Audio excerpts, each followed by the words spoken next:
Over the weekend, Benny Johnson reported that a man went door to door looking for him and his family. They believed he was armed. He threatened the lives of Matt Walsh and his family. He's reportedly stalking Benny, Matt Walsh, Laura Loomer, and showed up at the homes of several other individuals, prominent conservative personalities. The man has been arrested. We have more information on this story, though it hasn't been picked up by many news agencies.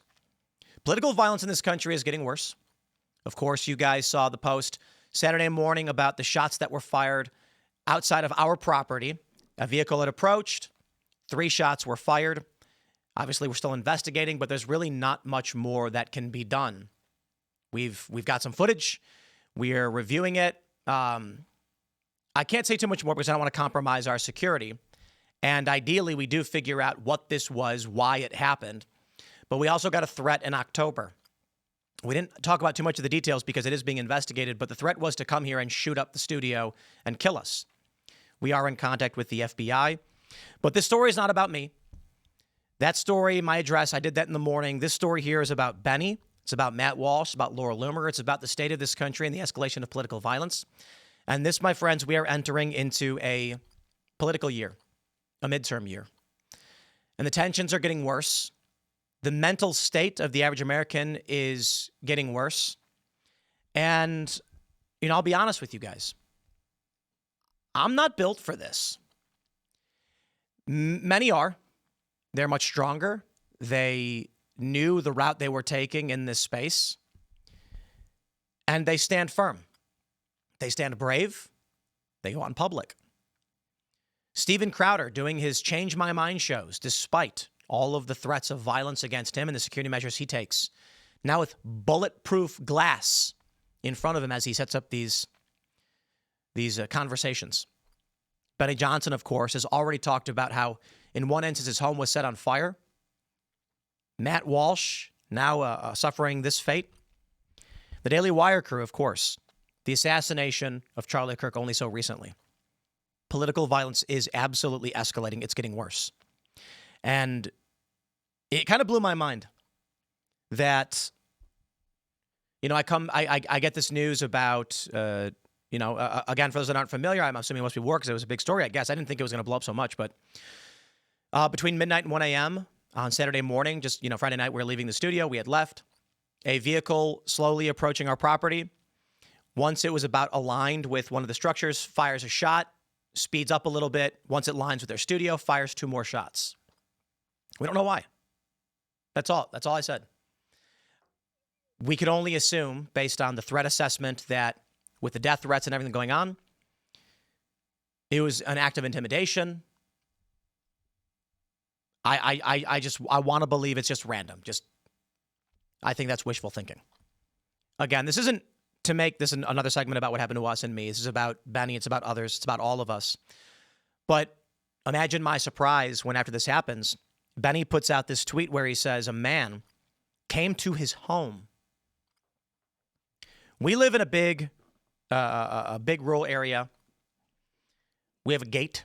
We have a security perimeter. We have armed guards. Almost every night, vehicles lurk in front of our property. Security flashes the lights. They speed off. Maybe it could be just some fans really excited to try and figure out where we're at. I don't know. Kind of weird. At our old property, we call it the castle, there were people almost on a daily basis who would pull their vehicles up to the bottom of the hill, the driveway, and just sit there, just stare. And it's terrifying and creepy. We don't live there anymore. We don't work there anymore. People still show up years later. So let's talk about what's happening in this country and what's happening to people like Benny, Matt Walsh, and happening to all of us and the fears that even you have. I know it's a bit serious, but we do have a sponsor. Before we get started, I want to shout out backyardbutchers.com/Tim. My guys, you got to check it out. It's real meat. It is absolutely delicious. And you want to kick out Big Ag. You ever hear of Big Ag? Big agriculture. It's like Big Pharma, but for food. They got mystery meat, feedlot garbage. They're pumping their animals full of chemicals. You don't even know what you're eating. You could be eating some weird lab-grown garbage half the time. And you see these videos about how they raise some of these chickens. I mean, this is creepy. Now, Backyard Butchers is real ranchers. Real meat, no chemicals, no BS. They got no chemicals, no hormones. It's not mystery meat. It's legitimate, real beef. And look at that delicious steak. Oof. I could go for a ribeye. I love that ribeye. You know what? I don't know. I love me a good filet. What can I say? Steak, it's fantastic. If you guys want real food, you go to backyardbutchers.com/Tim, and you can get up to 30% off plus a free turkey or ham with your order. So again, backyardbutchers.com, promo code Tim, American tradition, American meat, real ranchers, real beef, backyardbutchers.com. Check it out. And I appreciate it that y'all are sponsoring this show. Here's a tweet from Benny Johnson. He says, this man showed up at my home where my wife and children live. He was ranting about me and went door to door in my neighborhood, trying to find me, terrifying my neighbors. We believe he was armed and fled before the cops arrived. He then explicitly and publicly threatened the lives of Matt Walsh and his wife and children. He recently showed up at Cat Turd's home, ranting and raving about me, Matt Walsh, and Laura Loomer. Thank you to the FBI and DOJ for investigating these threats and swiftly arresting stalker Andrew Iyer. He was clearly spiraling in a very dangerous way. I don't like to speak publicly about this kind of stuff because it involves my family and their security. I'm sick over it. But I have an obligation to amplify this case as it is one of the multiple ongoing criminal prosecutions for threats against my family.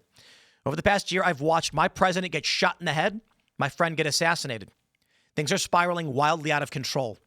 There are real-world consequences for psychotic rhetoric and lies amplified online enough. If you are threatening my family, expect me to fight back with full force. There's nothing I wouldn't do to protect my family. I would gladly die for them. This is good versus evil, darkness versus light. The battle is spiritual. With Christ, we will win. And he posted this image of an arrest record of this man. And it looks like he either lives in or is in Tampa, Florida. Andrew Iyer is his name. Now, we have this from Primetimer. What is Andrew Iyer accused of? Laura Loomer claims this man was allegedly targeting her next, after Matt Walsh, Cat Turd, and Benny Johnson. For those that aren't familiar, Cat Turd is an online personality who goes by the silly name Cat Turd. After stalker Andrew Iyer has been arrested, Laura Loomer puts forward a new theory that she was his next target. Late on Sunday, November 30th, political activist Laura Loomer shared a tweet about Andrew Iyer, the Florida-based man who was charged for stalking podcaster Matt Walsh and Cat Turd last month. Retweeting a post containing Iyer's arrest information, Loomer wrote the stalker was allegedly planning to pay her a visit next. Laura also wrote that Andrew was reported as a dangerous individual on the run after his license plate was flagged by authorities. Per a document attached to a Blue Sky post uploaded by Court Watch, the criminal complaint against Andrew Nikhil Iyer was filed in Florida, in a Florida district court, in which he was accused of threatening Matt Walsh's wife. My Lord. Here's Laura Loomer's tweet. When Andrew Iyer was at Cat Turd's home, this individual who has been arrested was heard talking about how he's going to come to my house next. He said he was going to come to my house and Benny Johnson's house. When this happened, I immediately called Benny to let him know. At the time, Iyer's license plate had been flagged for authorities as he was reported as a dangerous individual on the run and possibly armed. I'm glad he's locked up. 0 Hour on X says, these are just a few threats made by Andrew Iyer. This was during the time he was seen on cameras at Matt Walsh's home. He then showed up at Cat Turd's home. Also seen on Betty Johnson's camera as well, I believe. Matt's wife and children were very targeted. So as you can read, this was not a joke or to be taken lightly. People are being hunted over free speech, and it's real. After Charlie Kirk, you have to take these threats seriously. I want to believe. I'm desperate to believe that what happened outside of our house, outside of our property, on Friday was just a random yokel, like Yosemite Sam, for no reason, just yeehaw, firing shots in the air outside our property. It doesn't really make sense. And I've asked people over and over, I've asked people in law enforcement. They say, Tim, rural drive-bys aren't all that common. And that's the sad reality. The wake-up call. We've been here for years. It's never happened. Now, there was an incident we had 3 years ago. I believe I talked about it. I'm not sure to the extent that we did talk about it, but this is before we had actually moved to the new studio. So this property that we're in, we had been building for some time. 3 men broke onto the property, and our security opened fire on them, and it left a bullet in one of our cabinets. The men smashed through a window, got in a car, and fled. We don't know what that was, and I've never claimed that this was an attempt on my life or anything like that. For all I know, it's just people lurk around rural areas trying to steal stuff or something. This was back in, I believe, 2022. I think I even posted the photo of it, to be honest. Let me see if I can find that, actually. I think I put it on X. Let's see. Hard to find. Hard to find. But this was a few years ago, and I took a picture of it and I posted it. I believe there might have been two. That, I don't know, we just kind of chalked up to like maybe it's a break-in because we weren't actually relocated yet. We had an incident, and I never talk about these things. Like, same thing as Benny is saying, like, we don't usually talk about it. We had an incident where a vehicle stormed onto the property, and we don't know why. It was a pickup truck. We're armed. Let's just say, I'll keep it light. People came out. There was yelling. The car spun around and sped off quickly. This was before we had set up our perimeter, and it's why. We immediately told our security team, we need a 6-foot security perimeter gate. Nobody can get in. And I'm glad we did. Our securities told us that, you know, and I never talk about this stuff, but I mean, we're at with the apex, my friends. Something's going to change, right? They've been telling us that people have been pulling up in the wee hours of the morning, and they just lurk. They pull up to our driveway, they sit there, and then the security will flicker lights, then they'll back out and speed off. Cars will drive by, then slow down.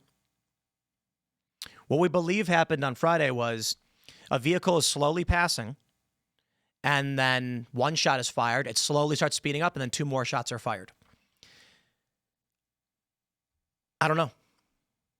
The Wall Street Journal. We're in an era of political violence. Trump has been a target, but he speaks so carelessly that he could end up becoming an instigator. All this stuff just makes me sick to my stomach. I can't believe where we're at, but we're here. I was telling my friends and family, and we are in a period of civil strife bordering on civil war, and I've been the one screaming that for some time. I don't think I'm wrong. So when we got reporting about this latest incident, where now we have shots being fired,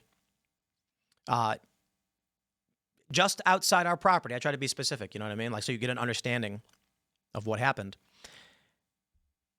If I did not take my own show serious, like do I believe what I am telling you? The answer is yes. Okay. If what I'm saying is true, I may not be at the top of the list of targets, but I'm there. What am I doing to prepare for what I've been saying is happening? Now, we have security and all that, but that's like standard. You're famous, you know what I mean? You get security when this happens. I don't have good answers.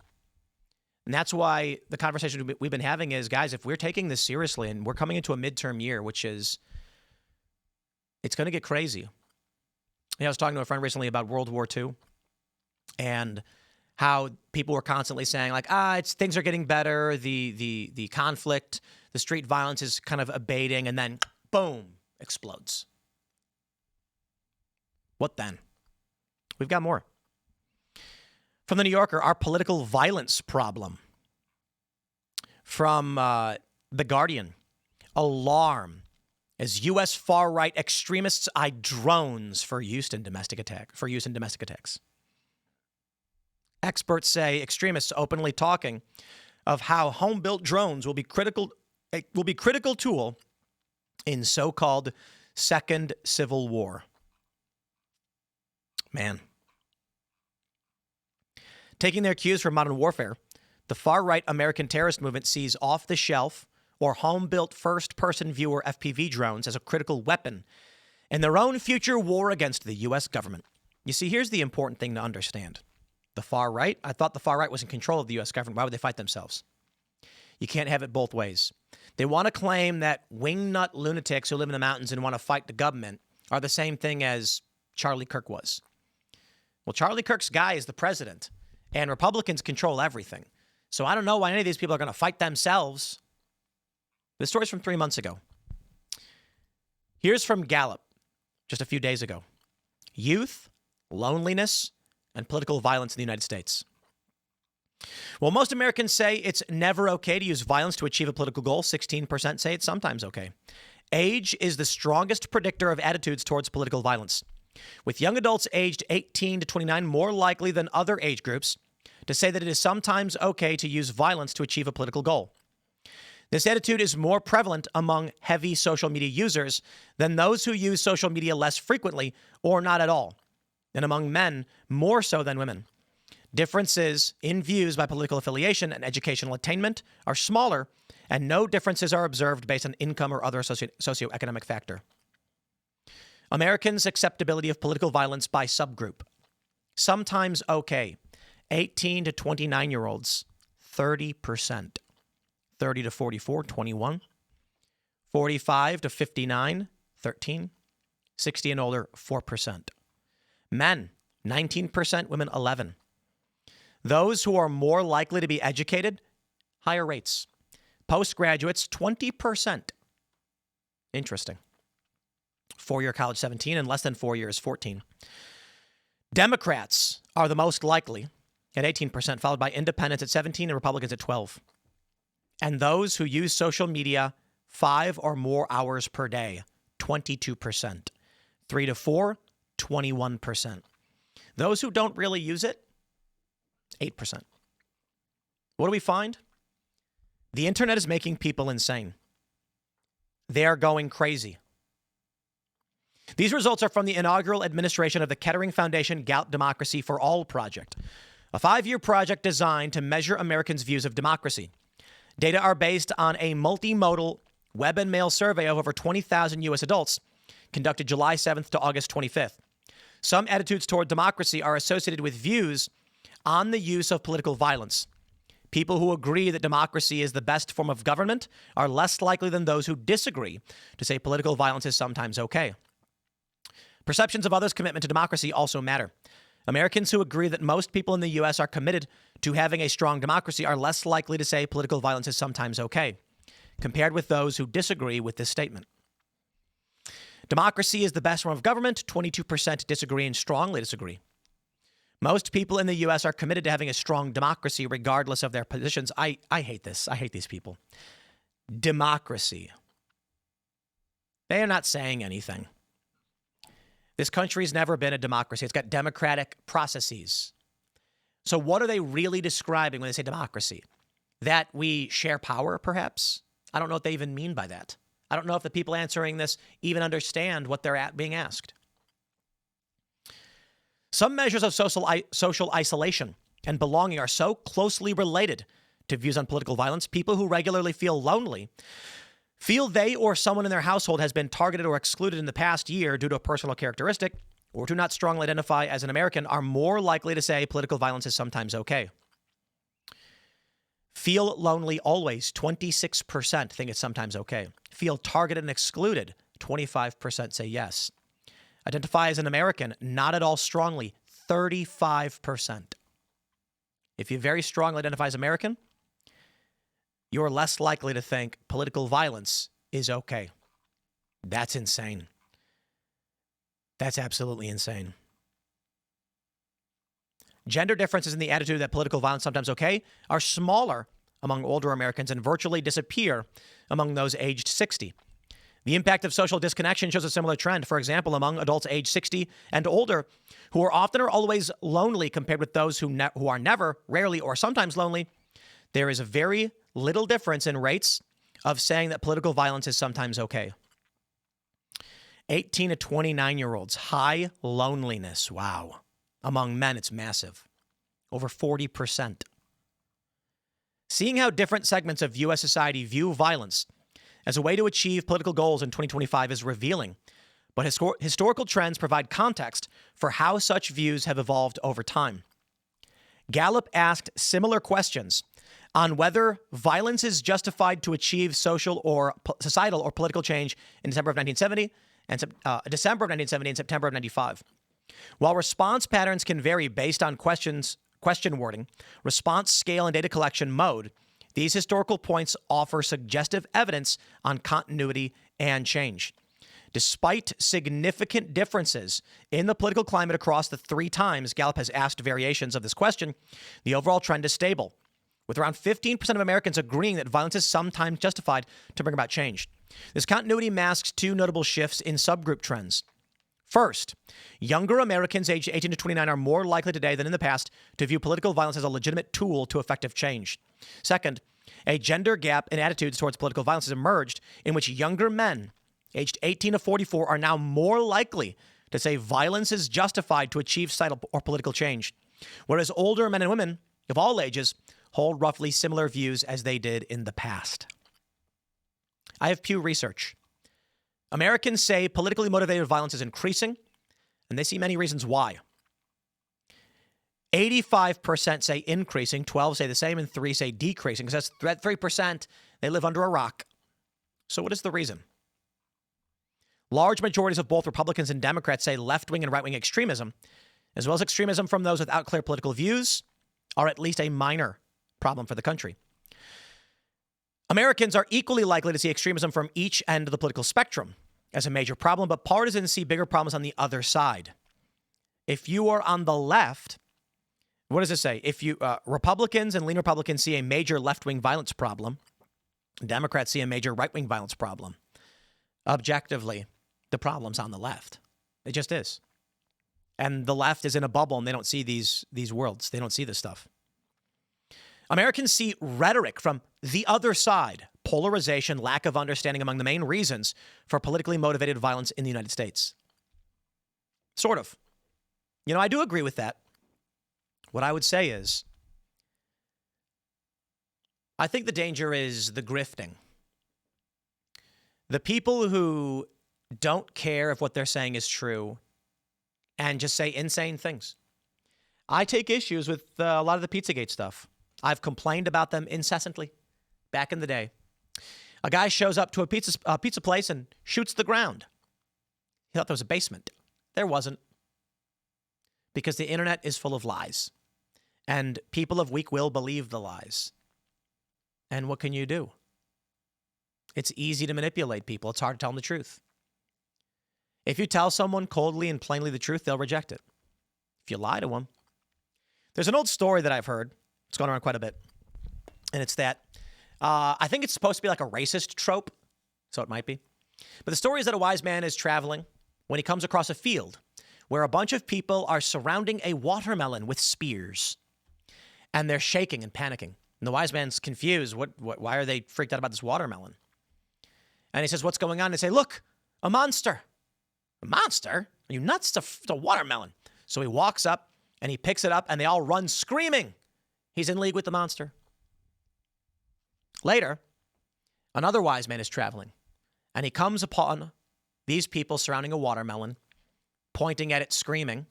And he says to them, what's going on? And say, the monster, look. And he says, you're right. Quick, run with me and I will show you the way out of here. They follow him. A year later, they've cultivated watermelon. They have great farms.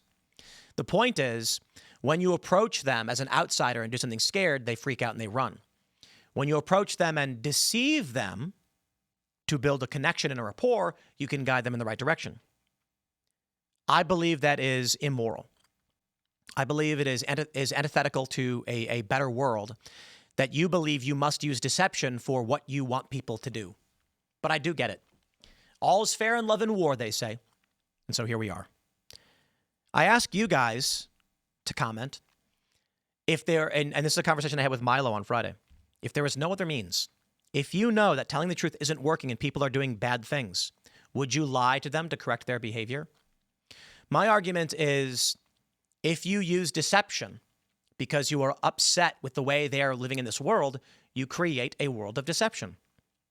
And, Milo agreed, said, well, that is the Catholic belief. And I said, you must refrain from sin, lest you create a world of sin. Maybe that means I'm naive and we are doomed. But I think the best thing you can do is, to the best of your abilities, just tell the truth. And people must come to understand it. I believe there's largely the liberal and democratic view that people are stupid, so you must control them. But the sad reality is, evil has an easy go of things. They'll kill you, and then they'll claim you are the criminal. Isn't that fascinating? Naomi Siped said something on the show so succinctly that I said, wow. She said, Charlie Kirk was murdered by a leftist, and Candace Owens has turned Turning Point into the perpetrator. And I went, wow, that's scary. We should have been rallying around Turning Point. Not that they're perfect or I like everything they do, but we should have been rallying against the left and the violence as it's escalated. And we did briefly.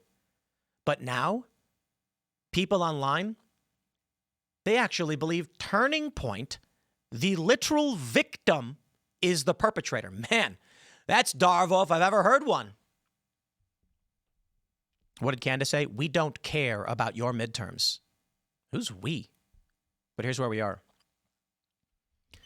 Turning Point is in trouble. It's just true. Charlie was the leader. He built it. He fundraised. People believed in him. Now, by all means, Turning Point may do just fine. But really, just think about that. A leftist killed Charlie Kirk, and now Turning Point is accused of being the perpetrator. They're the victims. It's so remarkable. The manipulation and the violence. That's where we are. And I don't know. What do we do? Honest question. What do we do? Because right now the right is fracturing. The left and the right have been fractured and hyperpolarized, but now the right is even fracturing. And there are people on the right who are starting to threaten us. You know, they unsubscribe, unfollow. I don't care. If you can't handle the truth, get out of the kitchen, as it were. I'm not here to play any kind of these silly manipulative games. I'm just going to tell you what's going on. And I get things wrong. I do. But I try to make sure things are clear and easily understood and people know what's going on, but that's not enough. Manipulation's easy. Let me explain. There are people online, they're saying, Tim, post the footage, prove it. Prove that someone, approached your house and opened fire. Were I to do that, then people know where our cameras are. They know what our property looks like. They'll be able to get a lot of information. So I'm not interested in having to prove to people who hate me. That being said, so long as I'm not, there's no leaks, we are absolutely showing, it's like if you see me in person, I'll show you. The issue is that it's an impossible position. Expose how your security operates, or you're a liar. I'm not interested in any of this. I'm really not. I'm not here to lie, cheat, steal, or justify anything to anybody. I'm telling you what's going on, what I think, and what I see, and what's happening. And this may mean, the other thing, too, is the people saying that it's for ratings. Actually, I think the outcome of this is the end of everything. We are working on solutions, as I mentioned in my earlier morning segment, where we may have one. I don't know that the people here can handle the stress. I just don't know if it's possible. The stress has been cranked up to 11 for months now. And then it's a question of, do you really want to be in this space? People on the right attacking me since Charlie's death, saying I'm a coward for not going to his memorial because we were warned of a legitimate threat, high cost of security. And I say it's probably safer not to do it. I don't care about ratings. If I did, I'd have signed a deal with a major network. It'd be Fox News' Timcast, or it'd be the Daily Wire, or it'd be The Blaze, or any one of these companies. If I wanted ratings, have a producer take everything over and tell me when and when not to say things. Show could be a lot bigger. That's never been the main goal. It's largely just, I'm passionate about what's going on in the world, but can we really make it through all of this. The reality is that what's happening with Benny, Matt, and many others, I've warned you guys, I said this months ago. People are going into hiding. Now, their shows still exist because they can go online and they can post a video. They don't got to drive anywhere. People are retreating, getting away from cities, isolating themselves. Some producers have already gone into hiding. There are rumors of prominent personalities. I'm not going to drag anybody, but they're saying they're getting out. And they're getting out now before it's too late because this year is going to get very crazy. So I don't know. I can tell you this. As the violence escalated, the swattings at my own house, like, I would have preferred to have left this a long time ago. And I've mentioned this before. I can do the morning recording shows like this for you guys by myself from an undisclosed location and feel safe and be less stressed. Sooner or later, the bubble bursts. There are people saying, Tim, if you give up, the terrorists win. And I said, well, if I die, the terrorists win. I'm not going to advocate for anybody running full speed into a battlefield and just getting blown up by the enemy. We have to figure out how we do this effectively.